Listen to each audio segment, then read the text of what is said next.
Okay, hi. So some new stuff is happening in Star Rail. Mainly this event with simulated universe is a thing that's happening right now. I thought I'd, there's some like stuff regarding Star Rail that I just wanna like bitch about, I guess. But I don't really like complaining that much to my friends. So I thought I'd just get it all off my chest on some YouTube video that no one's gonna watch. So yeah, I'm just here playing Simulated Universe. I do have like a time limit for myself, which is just like if I run out of stamina, I'm gonna stop recording. But I'm just gonna guess that I'm probably gonna run out of stuff to say before that happens, so yeah.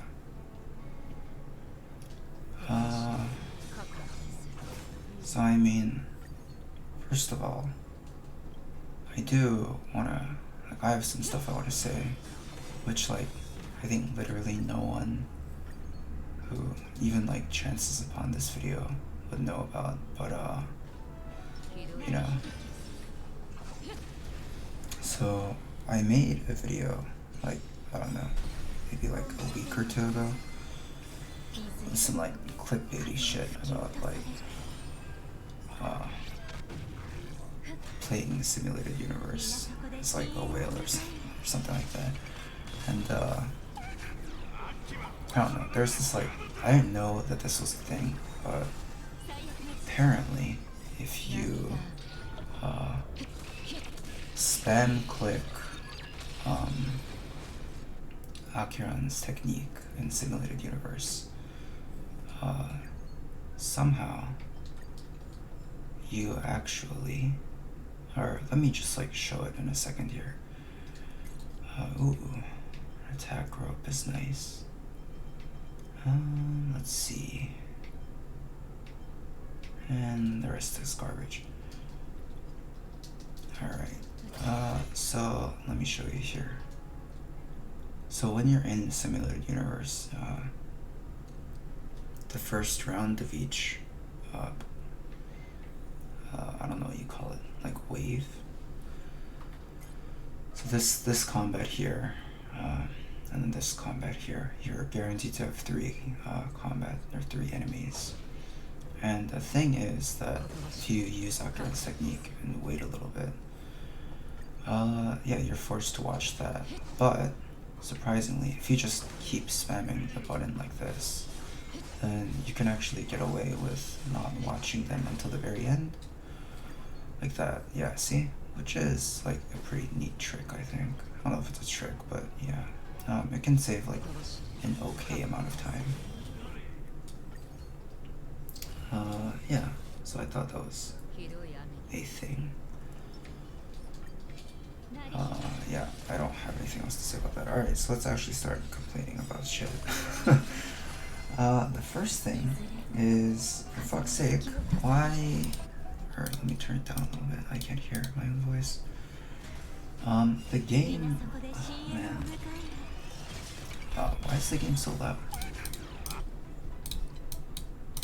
Alright, so... Okay. The game does not let you...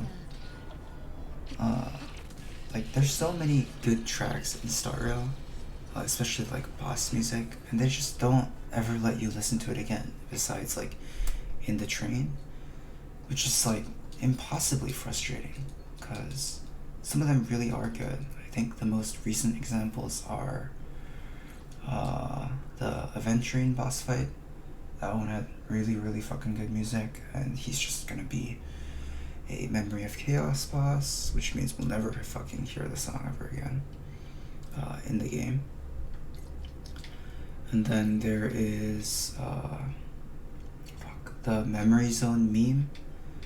That thing's music is fucking badass, and yeah, we're never gonna hear it again because he's just a Simulated Universe boss, which means that you never get to hear the song again. Which is so frustrating, especially since, like, for something like in the Memory Zone, that Memory Zone meme boss, since he's a boss in the simulated universe, you can just put his music whenever you fight him at the end, instead of like the like Pinakoni music that you always hear. So like the solution to letting you hear more like variety of the game's like badass music instead of having to hear the same song over and over again. So endlessly frustrating. And for something like Aventurine or Sam, because Sam is another example where you just don't get to hear his song ever. I think it's called Nevermore, and Nevermore is a really, really fucking cool track. And they could just, like, on the third wave of MOC, whenever he comes up, you can just play his music. But no, they don't do that for some reason, and it's so frustrating. Second, this is kind of related to the story. I'm gonna spoil the shit out of the story, if that's relevant or not. I don't know. I don't think anyone watching this would not know the story already. If you haven't seen the Pinnacle story, you should fucking read it because it's good. So Firefly is Sam, supposedly, or like they're very closely related existences somehow. I don't know, something like that. At least that's what the 2.1 story showed at the end. So, okay, why the fuck did Akira and Swan not say that Sam was Firefly to us, right? How does that make any sense? Like, okay, so in the 2.1 story, Akira talking to Sam when they're like one-to-one together, Akira makes it very, very clear that she can tell who Sam is. She says, like, I can tell who you are in that suit. Okay, so then what the fuck? That means she could have told when she saw him in the very beginning, right? And even so, when we are with Akiron and Swan in the 2.0 story, that means she could tell immediately who Sam was. She could tell that it was Firefly, and she had seen Firefly before. She'd seen her die right in front of her. So what the fuck? Why didn't she immediately say, like, oh, that's the person that, like, died, and the protagonist, like, the person that you were sad about dying? You know, why didn't she say anything? And even if you let, like, her, like, okay, sure, maybe she didn't say it at that moment because, you know, everyone was busy about to get into combat. Okay, fine. Then what the we see Akira after that, so she had plenty of chances to just tell us who it was. Why didn't she just say anything? Why didn't she just, like, say, like, oh, by the way, that person that we saw in that armor, that's the one that you were sad about dying, so, you know, you don't have to be that, like, sad about it, you know? Could fucking said something.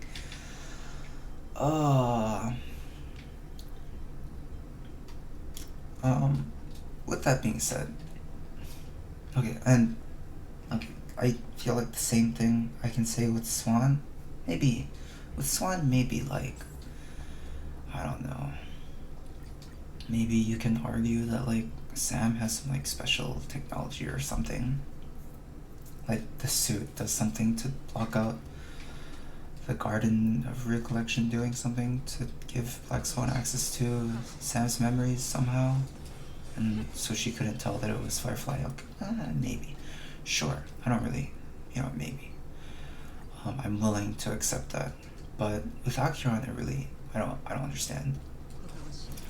With that being said, I mean, I'm willing to accept that there is, like, some explanation where, like, it is, like, justified for her. Like, it's not just, a huge plot oversight, and it actually makes sense for her to not have told us anything. One of the reasons I think that is because some of the stuff that I had a problem with in the 2.0 story, despite liking it quite a lot, were actually addressed in the 2.1 story. One of my biggest question marks was the 2.0 story ended with Robin dying right in front of us, and she disappears into the mist, right? She becomes Bubbles the way that Firefly did, except with Firefly. Well, Firefly died right in front of us, right? So it makes sense that she would disappear into Bubbles right in front of us. That was established, that's how the disappearing bubble thing works.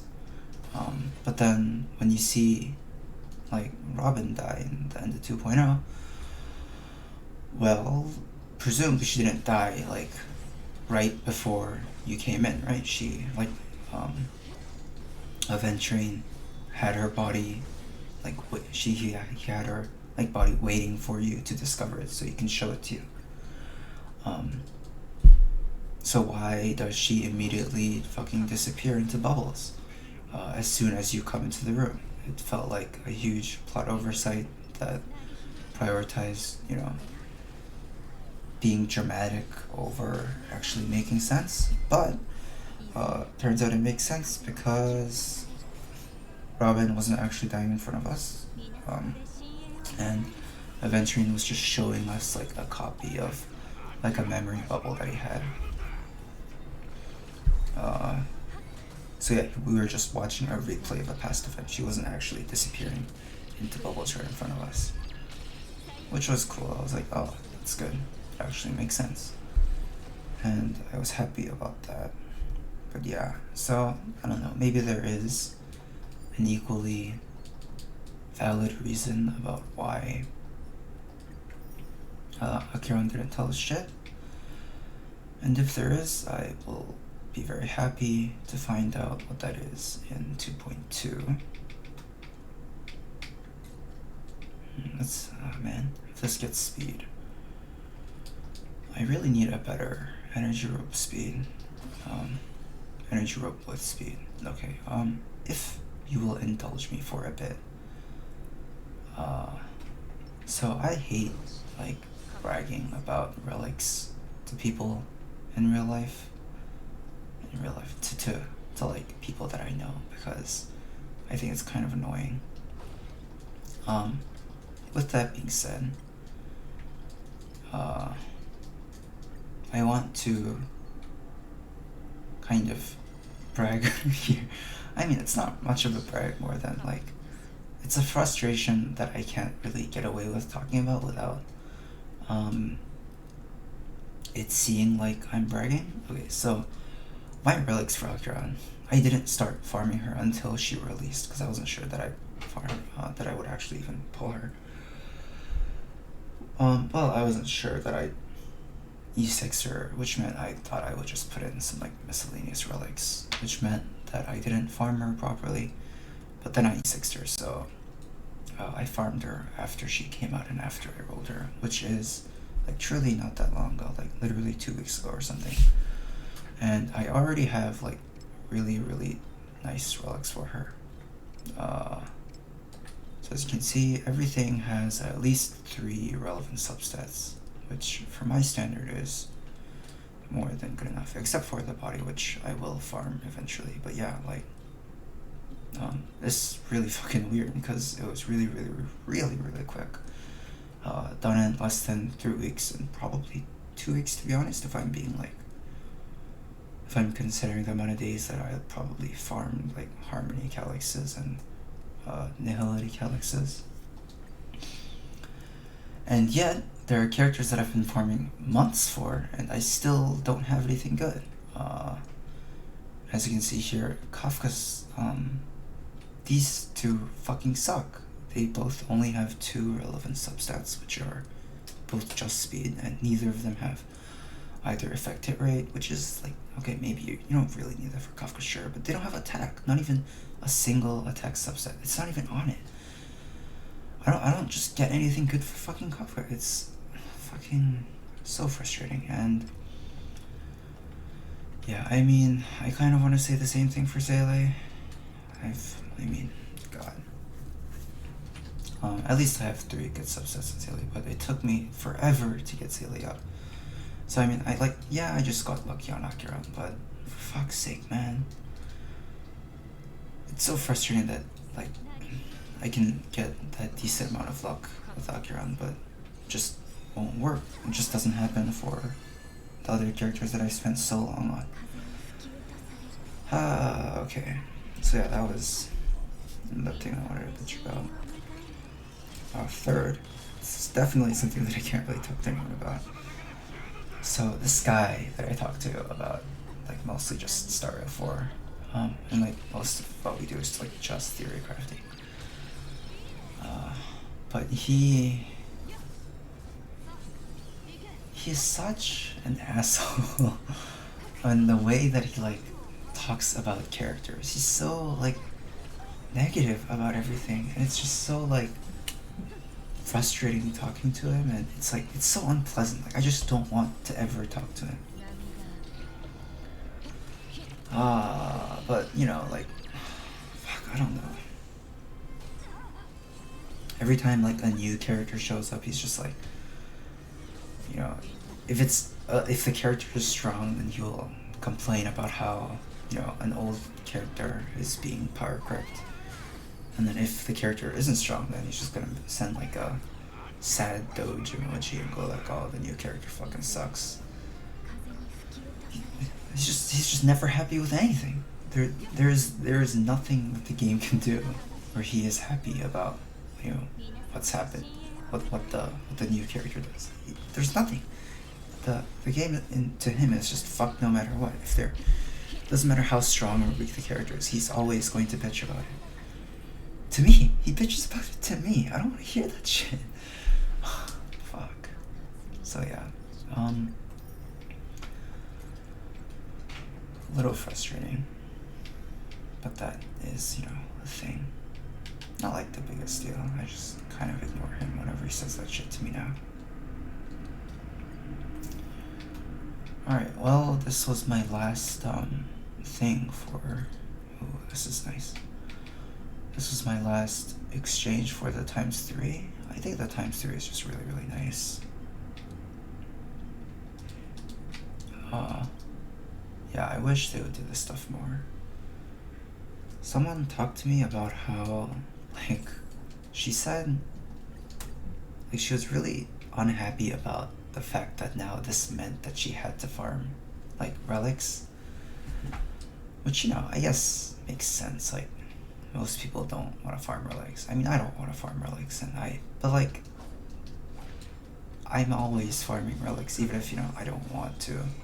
So to me, it's just like, well, if I'm doing it anyway, it's just literally you get 3 times the rewards. But yeah, I guess some people just really don't farm relics, so it's just like a negative. I mean, it's not a negative. I don't even know what I'm talking about anymore. But yeah, it was weird to hear like someone being unhappy about the event because it meant they'd have to farm more. One thing I've kind of noticed, at least talking to her, is that like maybe to more like casual players or to like low spenders and F2P, like there's a strange like lack of importance placed on farming relics. At least looking at her like characters, it's like very obvious that she does not give a shit about farming relics. Like, for some reason, she always focuses on like maxing the levels of her characters and then talks about how she doesn't deal enough damage. You know, because, okay, so I have a free-to-play account, an alt account that's like just exclusively free-to-play. So I think I have like at least a little bit of an excuse to be able to like, you know, talk about this not just from a whale's perspective, but I don't think you need to ever raise a character level above 90. I don't think I've ever, not 90, fuck, like 70, and maybe, 75, sure, to get that like extra trace, but I think going to level 80 is just such a, like, it's very much a luxury thing to do in my opinion, because the amount of time you're gonna spend farming calyxes to get your character to level 80 and then to get the materials to get that last trace leveled up. You can get like a decent relic, I think, with a very high probability, and that just seems like such a better way to spend your time, especially if you're farming, because what she does is she farms like, man, it's so hard to talk while playing the game. I don't know why, but I can't keep a straight train of thought here.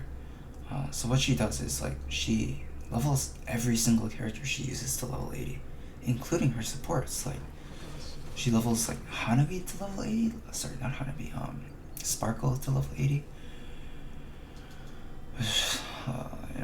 Or like, I can't really think of anyone else. What other support character exists? Like Fofo. I know she leveled, like, why? There's no point. It doesn't do anything. The one character I can understand leveling up to 80 is Ranmei, because she has that 180 break effect cap that she wants to reach, and unfortunately Ranmei's like last level 80 trace is break effect, so okay, sure, you want to reach that break effect floor, sure, level her up to 80. But everyone else, it really doesn't do anything. Like, you're not gonna get anything from leveling Fofo to level 80, or leveling like Asta to level 80, or leveling like literally anyone, even your damage dealer. It doesn't really matter in my opinion. Because like, it's just small damage increase, like 8% attack. Like, really? At least, in like when the opportunity cost is that you have really shit relics that aren't even level 15, what you're giving up is so big. So yeah, definitely a bit of a mystery to me. Oh god, I'm almost out of relics. It's okay, I can still do one more run. Oh shit, I can't. I actually can't. I can get to the second mini boss, second delete. There's just a couple more stuff that I wanted to complain about. I wrote it out because I was like, well, I should make like one video where I speak English. Okay. No story replay. Yeah, fuck that. Why is there no story replay function in this game? They don't make you delete the older voice files as far as I'm aware, which makes it infinitely frustrating to me. Like, why isn't there at least like a log function where you can just like, listen to the voice lines again? You don't have to let me like replay like the actual like in-game cutscenes or whatever. Just let me like read past the story and like listen to the voice lines. Why don't you let me do that? Like with the IPC Bellabog event, there was like, that's like where we first heard Aventurine's voice, and I'm pretty sure if there like a lot of people would want to go back and listen to it if they could, but they fucking can't because the feature doesn't exist in the game. So that's pretty annoying. Next is kind of a pet peeve. I don't even know if it's a pet peeve. The curio in Simulated Universe that raises, it's like this blue transparent cheese. It raises the eidolon of your characters by 1. Why the fuck is there no like effect on it that gives you a buff if you if the character already has that, you know, like a 5% increase on all stats or something. You know, like it doesn't have to be huge, but like there is no relic in there's no curio besides that blue cheese curio where where like depending on the characters you're using, like depending on on how much you've completed the game, like how far. Okay, that's not the greatest way to talk about it. I'll just say it like this: there's no other curio that just like potentially has 0 upside from the moment that you take it, and like that's not affected by your current run. It's just like it'll just never do anything for you, and it punishes whales, which is really fucking bizarre. Like why would you ever do that? So that's a thing I am not happy about. And okay, so the last thing, I'm like rushing through these because this is the last fight. The last thing is, okay, so I really like the new enemies in Pinokuri. Some of them are pretty shit. I think the monkey that like tries to make you use shield characters is kind of annoying. Like it's okay on this account obviously, but on my free-to-play account, even though I'm like using March, it's still a fucking nightmare to play against. I don't think he's a very well-designed enemy. But all of the enemies are good. I think the enemies designed around trying to make you play DOT, like that like chef dinosaur enemy. He's like a nothing enemy if you like play a DOT. Okay, I have like a little bit more than I want to talk about, so I'm gonna use a little bit of this. So that like dinosaur enemy is like, it's okay to play against if he's completely negligible. Like you will, you know, completely fucking destroy him if you play like Kafka or like just any DOT character, honestly. But if you don't play a DOT character, he's actually really interesting to play against because you have to actually think about your timing with your attacks in relation to like the other enemies and his like countdown. So yeah, it's really fun playing against him. And I think the TV enemy is really interesting because it's kind of like a mini version of the dinosaur in that way, where you have to think about, you know, what attacks you're gonna do against him and like when is the best time to defeat him, as opposed to like usually it's just like best to just immediately defeat the enemies unless you're like concerned about the just energy you're gonna receive from them attacking you. So the TV enemy is really good as well, but my biggest complaint with the TV enemy, and now it's worse with the new enemy that's like the mirror, because the mirror can turn into the TV enemy, is that there's like a randomness element in MOC, because you know some techniques, like let's say March's technique for example, only attacks one enemy, which means that sometimes you're just resetting until you hit the right enemy with March, or you're resetting until the TV hits the right ally, or you're resetting until the fucking mirror turns into the TV and then the TV hits the right ally. Can you imagine how frustrating that could be? Oh my god. Anyway, yeah, I think that's everything. You know, there's like probably other stuff that I had, but I'm pretty happy. Got a lot of stuff off my chest. So yeah, that was just me bitching on. Not sure why anyone would still be watching, but if you did, thanks, I guess. Alright, bye.